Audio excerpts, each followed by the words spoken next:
चलिए अब आगे बढ़ते हैं, आपको दिखाते हैं खबरों की गंगोत्री। उत्तराखंड में राष्ट्रीय खेलों का आयोजन किया जा रहा है। इसको लेकर उत्तराखंड के मुख्यमंत्री पुष्कर सिंह धामी ने पूरी तैयारी की। इस बीच आज मुख्यमंत्री पुष्कर सिंह धामी दिल्ली के दौरे पर रहे, जहां उन्होंने प्राकृतिक गैस मंत्री हरदीप पुरी से मुलाकात की और उनको उत्तराखंड के राष्ट्रीय खेल के लिए आमंत्रित भी किया। इस दौरान उन्होंने मंत्रालय के तहत आने वाले ONGC और IOC से राष्ट्रीय खेलों में स्पॉन्सरशिप दिए जाने का अनुरोध किया है। इस पर केंद्रीय मंत्री हरदीप सिंह पुरी ने राष्ट्रीय खेल के आयोजन के लिए अपनी शुभकामनाएं देते हुए ये भरोसा दिलाया कि उनके मंत्रालय की तरफ से हर मुमकिन मदद की जाएगी। साथ ही उन्होंने स्वास्थ्य और शिक्षा पर भी CSR के लिए प्रोजेक्ट भेजने का सुझाव दिया। उत्तराखंड इस बार 38वें राष्ट्रीय खेलों की मेजबानी करने जा रहा है और इसको लेकर पूरे प्रदेश में तैयारियां जोर शोर के साथ चल रही है। इसी बीच आज 38वें राष्ट्रीय खेल की मशाल बागेश्वर पहुंची, जहां पर जिलाधिकारी आशीष भटगाई और पुलिस अधीक्षक चंद्रशेखर आर ने इसका स्वागत किया और इस दौरान तहसील परिसर के जिलाधिकारी ने विशाल रैली को हरी झंडी दिखाकर रवाना किया। इस रैली का उद्देश्य राष्ट्रीय खेलों के प्रति लोगों को जोड़ने का था और इसके साथ ही आज के कार्यक्रम में एक प्रचार रथ का अनावरण भी हुआ है। वहीं आज के कार्यक्रम में लोगों ने मशाल लेकर के पहुंचे लोगों के साथ सेल्फियां भी ली। साथ ही स्थानीय लोगों ने पारंपरिक परिधानों में रैली में हिस्सा लिया। इसी बीच लोगों में काफी उत्साह भी देखने को मिला और इसी बीच जिलाधिकारी ने कहा कि उत्तराखंड राज्य को 38वें राष्ट्रीय खेलों की मेजबानी का मौका मिलना हम सब के लिए गर्व का विषय। इससे हमारी देवभूमि आगे खेल भूमि के रूप में भी विकसित हो सकती है, जो कि उत्तराखंड के लिए एक अच्छा अवसर है और इससे राज्य की प्रतिभावान लोगों को एक अच्छा मौका भी मिल सकता है।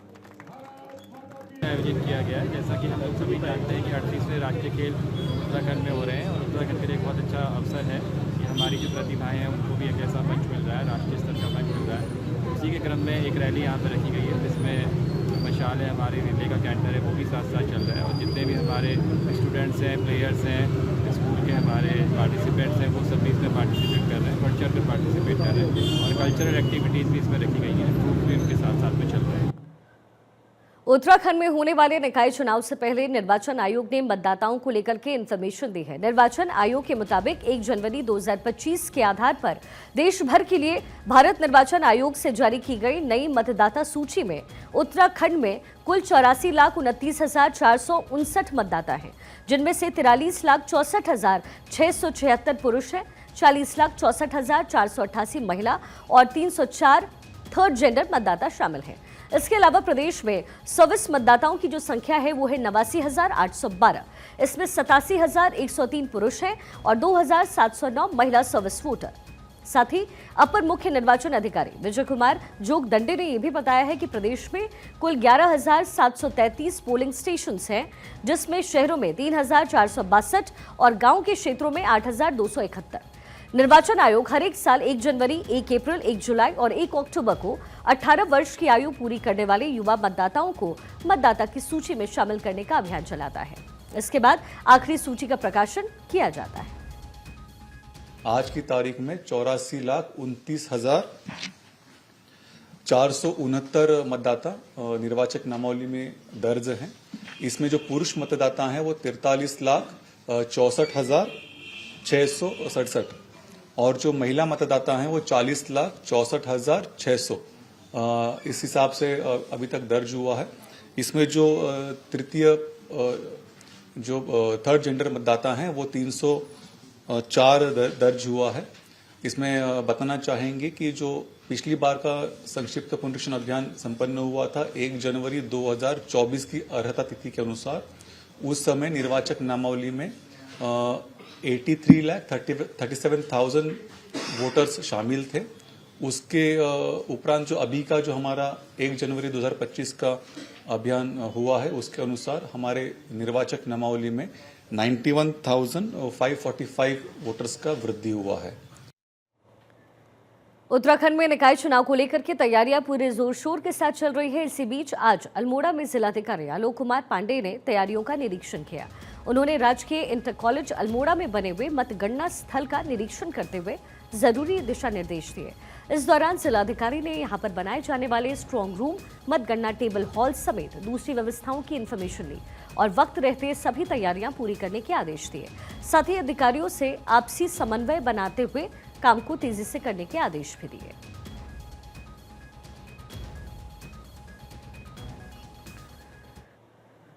रुड़की में होने वाला नगर निगम चुनाव समय के साथ और ज्यादा दिलचस्प हो रहा है। दरअसल रुड़की की पाडली गुर्जर नगर पंचायत में बीजेपी की उम्मीदवार चांदनी है और चांदनी के चुनाव लड़ने से मुस्लिम समाज में भी बीजेपी का रुझान बढ़ रहा है। इसी बीच आज पाडली नगर पंचायत में उनके चुनाव कार्यालय के उद्घाटन जो है वो किया गया और इस कार्यक्रम में राज्यसभा सांसद नरेश बंसल बतौर मुख्य अतिथि शामिल रहे। तो वहीं दूसरी तरफ विशिष्ट अतिथि के रूप में वक्फ बोर्ड अध्यक्ष शादाब शम्स शामिल हुए और इसी बीच मौके पर दोनों मेहमानों का जोरदार स्वागत हुआ। वहीं आज के कार्यक्रम में राज्यसभा सांसद नरेश बंसल ये दावा करते नजर आए कि बीजेपी इस सीट पर पहली बार जीतकर नया इतिहास बनाएगी। तो वहीं वक्फ बोर्ड के अध्यक्ष शादाब शम्स ने भी निकाय चुनाव में बीजेपी को वोट करने की अपील की, तो साथ ही लोगों को ये भी संदेश दिया कि बीजेपी ने मुस्लिम उम्मीदवारों को टिकट देकर अपनी धर्मनिरपेक्षता दिखाई। उन्होंने बीजेपी के सबका साथ सबका विकास के नारे को भी दोहराया। आज कार्यालय उद्घाटन था। माननीय सांसद आदरणीय नरेश बंसल जी ने आज इस कार्यालय का जो रामपुर में है, पाडली गुर्जर रुड़की, इसका उद्घाटन किया है। मुझे लगता है कि आज जो जोश, जो खरोश दिखाई दिया है, उससे साफ हो गया है कि भारतीय जनता पार्टी इस सीट को भी जीतने जा रही है। युवा मुख्यमंत्री पुष्कर सिंह धामी के नेतृत्व में एक ऐतिहासिक जीत की ओर भारतीय जनता पार्टी बढ़ रही है और निकाय चुनाव में भी क्लीन स्वीप करती हुई साफ साफ दिखाई दे रही है। जो मुस्लिम इलाके थे ये हमेशा अछूते रह जाते थे और इस बार जिस तरह से मुस्लिम दाढ़ी वाले, टोपी वाले लोगों के हाथ में ये कमल का फूल नजर आ रहा है, इससे साफ दिख रहा है कि हवा किस रुख की चल रही है और मुस्लिम समाज अब भारतीय जनता पार्टी के साथ जुड़कर अपना विकास चाहता है। अपने बच्चों के उज्जवल भविष्य के लिए, अपने क्षेत्र के विकास के लिए वो भारतीय जनता पार्टी का दामन थाम रहा है और वो साथ आ रहा है। हमें उम्मीद है कि पाडली गुर्जर जो नगर पंचायत है ये हम ऐतिहासिक वोटों से जीतने जा रहे हैं।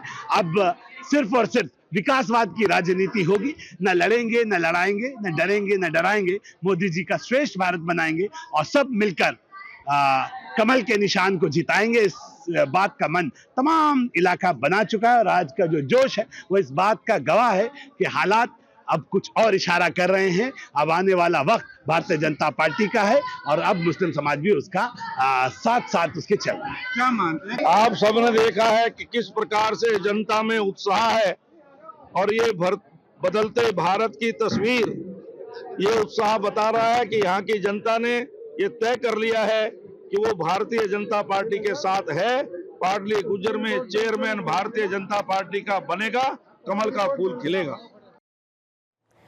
वहीं निकाय चुनाव को लेकर के कांग्रेस ने अपने स्टार प्रचारकों का ऐलान कर दिया। इस सिलसिले में कांग्रेस की तरफ से स्टार प्रचारकों की लिस्ट जारी की गई और अब माना यह जा रहा है कि इसके बाद बीजेपी भी जल्द अपने स्टार प्रचारकों की सूची का ऐलान कर सकती है। वहीं बीजेपी प्रवक्ता सुनीता विद्यार्थी का इस पर कहना है कि 8 जनवरी को बीजेपी स्टार प्रचारकों की लिस्ट जारी कर सकती है। साथ ही उन्होंने ये भी कहा कि उनका हर एक प्रत्याशी और कार्यकर्ता खुद स्टार प्रचारक की तरह काम कर रहा है। साथ ही उन्होंने प्रदेश में निकाय चुनाव में जीत की उम्मीद भी जाहिर की। हमारा प्रत्येक प्रत्याशी जो है वो स्टार प्रचारक के रूप में जनता के बीच में है और कांग्रेस पार्टी का जो स्टार प्रचारक का नगर निगम के लिए जो निकाली गई लिस्ट है उसमें देखिए एक भी कार्यकर्ता नहीं है और जो भी लोग हैं वो वही बच्चे खुचे लोगों को जिम्मेदारी दी गई है ताकि वो लोग भी कांग्रेस छोड़ के इधर उधर ना हो जाए, इसलिए उनको इस तरीके से गुमराह किया जा रहा है। होना जाना कुछ नहीं है। भारतीय जनता पार्टी एक तरफा जीत रही है और 100 वार्डों में हमारा और पूरे प्रदेश के अंदर भी, अगर मैं देहरादून की बात भी करूं और पूरे प्रदेश की भी करूं तो एक तरफा जीत भाजपा की हो रही है और प्रत्येक प्रत्याशी हमारा स्टार प्रचारक के रूप में है। बाकी हमारी कल तक जो है लिस्ट भी आ जाएगी और प्रत्येक व्यक्ति जो है जो भाजपा से जुड़ा हुआ है वो स्टार प्रचारक के रूप में ही काम कर रहा है।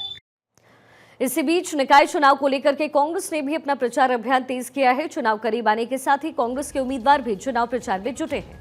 वहीं आज रुड़की में कांग्रेस के प्रत्याशी ने गली गली जाकर लोगों से वोट की अपील की। कांग्रेस की मेयर प्रत्याशी पूजा गुप्ता आज चुनाव प्रचार के लिए उतरी, जहां उन्होंने कृष्णा नगर इलाके में अलग अलग लोगों से संपर्क साधते हुए उनको वोट देने की अपील की है। वहीं अपने चुनाव प्रचार के दौरान पूजा गुप्ता ये दावा करती नजर आई कि उत्तराखंड के लोगों से उनको पूरा समर्थन मिल रहा है और उन्होंने इस बात का भरोसा भी जाहिर किया कि निकाय चुनाव में रुड़की की जनता का प्यार और आशीर्वाद उनको जरूर मिलेगा। आज कृष्णा नगर आए हैं हम। यहाँ पे डोर टू डोर हो रहा है। यहाँ लोगों की बहुत समस्या मैं देख रही हूँ कि एक तो सफाई की व्यवस्था ढंग से नहीं है और जल भराव बहुत है। इन लोगों को उसकी वजह से बहुत समस्याओं का सामना करना पड़ता है।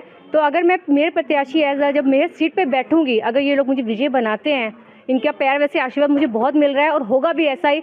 और कृष्णनगर को जल्दी से जल्दी जो आपका जल भराव से है उससे मुक्ति मिलेगी। देखिए वो नहीं कर पाई, इस बार विशाखा जी हैं, इन पे विश्वास करिए, क्योंकि ये पार्षद है यहाँ की, ये सारी आपकी समस्या को सुनेंगी, यहाँ के वार्ड के मेरे तक पहुँचाएंगी और इन समस्याओं का समाधान होगा। काशीपुर में भी निकाय चुनाव की हलचल साफ देखी जा रही है, जहां पर कांग्रेस के मेयर प्रत्याशी संदीप सहगल चुनाव प्रचार करते हुए नजर आए और इस दौरान उन्होंने डोर टू डोर कैंपेन और जनसभाएं की। साथ ही संदीप सहगल ने बीजेपी के प्रत्याशी दीपक बाली पर तीखा हमला बोला और दावा ये किया कि चुनाव भय और शांति के बीच है। साथ ही उन्होंने दावा किया कि अगर दीपक बाली चुनाव जीत गए तो काशीपुर के व्यापारी परेशान होंगे और शहर में हर दूसरे दिन झगड़ों और धार्मिक तनाव की खबरें सुनाई देंगी।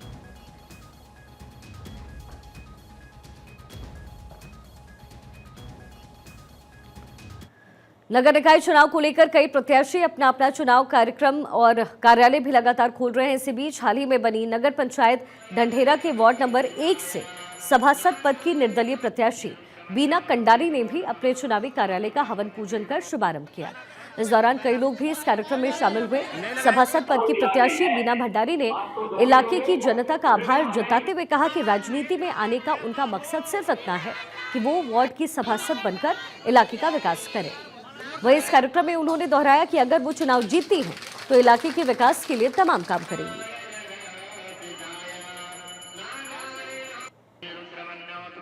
सबसे पहले मैं इस क्षेत्र की जनता को ढंढेरा नगर पंचायत बनने पे बहुत बहुत बधाई देती हूँ और मेरा राजनीति में आने का मकसद ये है कि अगर आप छोटे पैमाने पे किसी की मदद करते हैं तो आसानी होती है, लेकिन अगर आप बड़े पैमाने पे मदद करना चाहते हैं तो उसके लिए आपके रिसोर्सेज चाहिए, कोई पद। और मैं चाहती हूँ कोई पद मिले मुझे। पद से क्या होगा, आपकी पावर बढ़ेगी, आपके पास बजट होगा तो आप बड़े पैमाने पे जनता की मदद कर सकते हैं। इसलिए मैं राजनीति में आने का ये उद्देश्य है मेरा। देखिए, मैं तो ये कहूँ कि न्यू भारत कॉलोनी आप पहले भी आए हैं यहाँ पे। पहले तो आपका बहुत धन्यवाद कि आपने आज अपना टाइम दिया हमारे लिए। न्यू भारत कॉलोनी का एक ये है कि वार्ड नंबर 1 से बीना कंडारी जीती हुई है, क्योंकि इसमें हमें विजयनगर का पूरा समर्थन है, आदर्श शिवाजी नगर का भी अच्छा समर्थन है।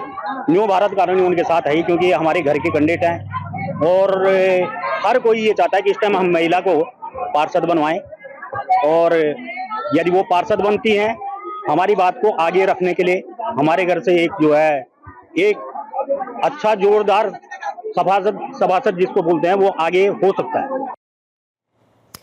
देश में मेटानीमो वायरस की एंट्री होने के बाद अब स्वास्थ्य महकमा सजग होता नजर आ रहा है और वायरस का संक्रमण ना फैले, इसके लिए अस्पतालों में तैयारी भी पूरी है। वहीं उत्तराखंड में भी इसको लेकर के स्वास्थ्य विभाग की तरफ से एडवाइजरी जारी की गई। इसी सिलसिले में राजधानी देहरादून के सीएमओ डॉक्टर संजय जैन ने जानकारी दी। उन्होंने बताया कि उत्तराखंड में इसका कोई केस अब तक सामने नहीं आया। बावजूद इसके एहतियात के तौर पर तैयारी की गई और सभी अस्पतालों को अलर्ट रहने और उचित बेड की व्यवस्था करने के आदेश दिए गए। साथ में उन्होंने लोगों से भी अपील की है कि भीड़भाड़ वाले इलाकों से बचें, साफ सफाई का खास ध्यान रखा जाए। उन्होंने ये भी कहा कि इस वायरस से डरने की जरूरत नहीं, बल्कि ये सामान्य इलाज से भी ठीक हो सकता है, बस कुछ जरूरी सावधानियां बरतनी पड़ेंगी। ह्यूमन मेटानीमो वायरस है ये कोई नया वायरस नहीं है, पहले से भी ये वायरस था। कुछ केस इसके पाए गए हैं, तो इसमें खांसी जुकाम जो नॉर्मली होता है वही इसके भी सिम्टम है। तो सबसे पहले तो आप लोगों के माध्यम से मेरी देहरादून के लोगों से ये अपील रहेगी कि इससे बिल्कुल भी भयभीत ना हो, बिल्कुल भी पैनिक न फैलाएं। कोई ये खतरनाक वायरस नहीं है, एक सिंपल खांसी जुकाम बुखार वाला ये वायरस है। तो इसमें जनरली ये छोटे बच्चों, ओल्ड एज के लोगों को ये इफेक्ट करेगा। तो जो भी लोगों को खांसी जुकाम बुखार हो रहा, थोड़ी सी सावधानी बरतेंगे, जैसे कोविड के टाइम में जिसको भी खांसी जुकाम हो रहा था, क्योंकि ये हवा से फैलने वाला वायरस है। तो यदि किसी को खांसी जुकाम है तो मास्क लगा के अपने रखें, उसको अपने हाथ धोते रहें और लोगों से मिलने जुलना थोड़ा सा कम करें। तो अपने आप 3 से 5 दिन में यदि इसका इफेक्ट होता भी है तो 3 से 5 दिन में लोग अपने आप इससे ठीक हो जाएंगे।